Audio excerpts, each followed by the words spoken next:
Iewers is daar 'n hondekoekie weggesteek en die hond moet hom soek. Hier moet die honde die speelgoed ignoreer en na hulle eienaar luister.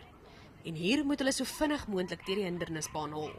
Die oefeninge toets 'n hond se reaksie en leer hulle terselfdertyd om gehoorsaam te wees. Hierdie is 'n lekker outing vir hulle om te social, om te speel en om 'n bietjie oefening in te kry. Oh, she loves it. Anything fun she'll do, and if there's food involved, no problem.